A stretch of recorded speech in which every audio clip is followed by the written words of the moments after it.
గుప్పెడంత మనసు serial latest updates కోసం వెంటనే మా ఛానల్ ని సబ్స్క్రైబ్ చేసి మా వీడియోని లైక్ చేసి పక్కన ఉన్న బెల్ పైన ఆల్ అని క్లిక్ చేయండి. అప్పుడు మేము పెట్టే లేటెస్ట్ అప్డేట్స్ ని నోటిఫికేషన్ రూపంలో చూడగలరు. వసుధార తండ్రి రాకతో ఊహించిన విధంగా వసుధార రిషిల జీవితం మలుపు తిరగబోతుంది. బయటపడ్డ దేవి అనే నిజ స్వరూపం. అసలు ఊహించిన విధంగా వసుధార తండ్రి ఎందుకు వచ్చాడు? వసుధార తండ్రి రాకతో నిజంగానే వసుధార రిషిల జీవితం మలుపు తిరగబోతుందా? దేవి అనే నిజ స్వరూపం ఎలా బయటపడబోతుంది అనేది తెలుసుకోవాలనుకుంటే ఈ వీడియోని ఎక్కడ స్కిప్ చేయకుండా ఎండింగ్ వరకు చూసేయండి. అప్పుడే మీకు క్లియర్ గా అర్థమవుతుంది. అలాగే మా వీడియోని కనుక ఇప్పటి వరకు లైక్ చేయనట్లయితే వెంటనే ఒక లైక్ చేసేయండి. సరేనండి, ఇక సీరియల్ ఏం జరగబోతుందో ఇప్పుడు తెలుసుకుందాం. వసుధార అయితే ఎగ్జామ్స్ రాసి ఇక రిషిని కలవాలని చెప్పి ఎంతో ఉత్సాహంగా సంతోషంగా వస్తున్న వసుధార అని దేవి అని అడ్డుకుంటుంది. అసలు ఎందుకు వచ్చావు? అయినా ఈ రోజుతో ఎగ్జామ్స్ అయిపోయాయి కదా, ఇంకా ఈ ఇంటితో నీకేం సంబంధం లేదు. అలాంటప్పుడు ఇంటికి ఎందుకు వచ్చావు? అసలు నీకు ఈ ఇంటితో సంబంధం లేదు, వెళ్ళిపో అని చెప్పి దేవి అని వస్తారని అంటూ ఉంటుంది. ఇక వస్తారా కూడా నేను ఇక్కడికి వచ్చే అర్హత హక్కు నాకున్నాయి అని చెప్పి ఎక్కడ తగ్గకుండా మాట్లాడుతుంది. ఇక రిషి అక్కడికి వస్తాడు. ఇక దేవయానితో చూడండి పెద్దమ్మ, ఎందుకు వస్తారని ఆపుతున్నారు? తనని లోపలికి రానివ్వండి. ఇక దేవయాని చేసేదేమీ లేక వస్తారని లోపలికి రానిస్తుంది. ఇక వస్తారా రిషి దగ్గరికి వెళ్లి, సార్ ఎగ్జామ్స్ బాగా రాశాను, నా లక్ష్యాన్ని నేను చేరుకుంటాను, ఇక మన ఇద్దరిని ఎవరూ విడదీయలేరు సార్. ఇక దేవయాని కోపంతో, ఏం మాట్లాడుతున్నావు నువ్వు? ఇక అప్పుడే రిషి, పెద్దమ్మ నేను మీ దగ్గర ఒక విషయాన్ని దాచిపెట్టాను. నేను వస్తారా ప్రేమించుకుంటున్నాం. ఎగ్జామ్స్ అయిపోయిన తర్వాత మా ప్రేమను మీతో చెబుదామనుకున్నాము. వసుధార వాళ్ళ తల్లిదండ్రుల దగ్గరికి వెళ్లి మీరే మాట్లాడాలి అని చెప్తూ ఉంటాడు రిషి. అయితే ఇక వెంటనే దేవి అని, లేదు రిషి నేను ఈ పెళ్లికి ఒప్పుకోను. ఇక రిషి, లేదు పెద్దమ్మ నాకు వస్తారా అంటే చాలా ఇష్టం, ఒకరినొకరం గాఢంగా ప్రేమించుకున్నాం, మేమిద్దరం పెళ్లి చేసుకోవాలని అనుకుంటున్నాము. ఇక ఈ లోపుగా అక్కడికి వస్తారా వాళ్ళ తండ్రి చక్రపాణి వస్తాడు. ఇక వస్తారా వాళ్ళ నాన్న చక్రపాణి వస్తారాతో, ఏంటి వస్తారా నువ్వు ఆ రోజు పెళ్లిపేట నుంచి వచ్చేసావు, కనీసం తల్లిదండ్రులు ఎలా ఉన్నారో అని తెలుసుకునే పని లేదా?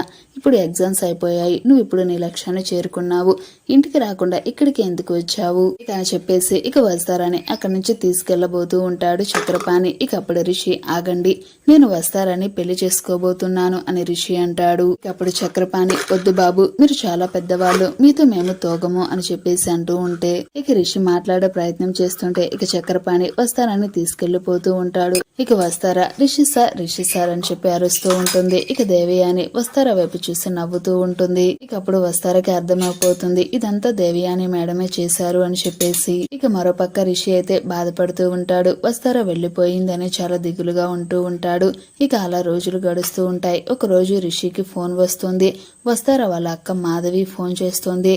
మీరు రిషి సరేనా మాట్లాడేది? వస్తారాకి మా బావకి మా నాన్న పెళ్లి ఫిక్స్ చేశారు, కానీ మీరంటే వస్తారాకి ప్రాణం, కానీ ప్రస్తుతానికి మా చెల్లికైతే మా బావతో బలవంతంగా పెళ్లి చేస్తున్నారు, మీరు ఎలాగైనా వచ్చి వస్తారని కాపాడి ఇక్కడి నుంచి తీసుకెళ్ళండి అని చెప్పేసి ఇక ఫోన్ పెట్టేస్తుంది మాధవి. అయితే ఇక కంగారుగా రిషి జగతి మేడం దగ్గరికి వెళ్తాడు. మేడం మనం అర్జెంటుగా వస్తారా దగ్గరికి వెళ్ళాలి అని చెప్పి ఇద్దరు కలిసి బయలుదేరతారు.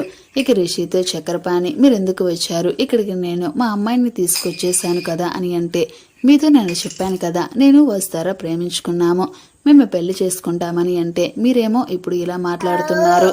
మీ పెద్దమ్మ దేవి అని ఇక్కడికి వచ్చి నా కొడుకుని వలలో వేసుకున్నారు అని తిట్టి వెళ్లారు. అందుకనే ఆత్మాభిమానంతో నా కూతుర్ని నేను తీసుకొచ్చేశాను, కానీ అక్కడి నుంచి వచ్చిన తర్వాత వస్తారా మిమ్మల్ని కలవరిస్తోంది. మీరంటే ఎంత ప్రాణమో ఈ 3 రోజుల్లోనే తెలిసింది, కానీ చూస్తూ చూస్తూ మీ పెద్దమ్మ అన్ని మాటలు అన్నాక ఆ ఇంటికి ఎలా అడుగు పెడుతుంది నా కూతురు? ఇక అని చెప్పేసి చక్రపాణి అంటుంటే ఇక రిషి, మా పెద్దమ్మ అలా అనదు అని రిషి అంటూ ఉంటే ఇక రాజీవ్ అక్కడికి వచ్చి, మీ పెద్దమ్మ అలా చేసిందంటే మీరు నమ్మడం లేదా? ఆ రోజు వస్తారా కోసం నేను వస్తే మీరు నన్ను కొట్టారు, కానీ మీ పెద్దమ్మ నన్ను కిడ్నాప్ చేయమని చెప్పారు, దానికోసం నాకు 10 లక్షలు ఇచ్చింది, ఇదంతా మీరు ఆడుతున్న నాటకాలు అని అంటాడు రాజీవ్. ఇక రిషి, ఈ విషయంలో నువ్వు జోక్యం చేసుకోకు, తెలుసు కదా నా చేతి దెబ్బ అని చెప్పి ఇక రిషి వస్తారని అక్కడి నుంచి తీసుకుని బయలుదేరతాడు. ఇక దేవయాని వస్తారని చూసి ఒక్కసారిగా షాక్ అవుతుంది. మళ్ళీ నా ప్లాన్ ఫెయిల్ అయిందా అని చెప్పేసి అనుకుంటూ ఉంటే ఇక రిషి దేవయాని దగ్గరికి వచ్చి, పెద్దమ్మ మీరు వస్తారా వాళ్ళ నాన్న దగ్గరికి వెళ్లి ఏం మాట్లాడారు అని చెప్పి అడుగుతాడు.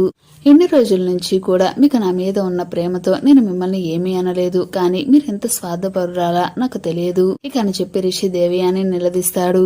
మరి చూసారు కదా ఫ్రెండ్స్, మరి మన గుప్పడంత మనసు సీరియల్ అప్కమింగ్ ఎపిసోడ్స్ లో ఈ విధంగానే జరగబోతుంది. మరి ఈ విధంగానే జరగాలని ఎవరైతే కోరుకుంటున్నారో తప్పకుండా ఈ వీడియోని లైక్ చేసి కామెంట్ లో మీ అభిప్రాయం తెలియజేయండి. అలాగే మా ఛానల్ నుంచి ఇలాంటి మరిన్ని లేటెస్ట్ అప్డేట్స్ కోసం ఇప్పుడు మా ఛానల్ ని సబ్స్క్రైబ్ చేసుకుని పక్కన బెల్ ఐకాన్ కూడా యాక్టివేట్ చేయండి. Thanks for watching this video.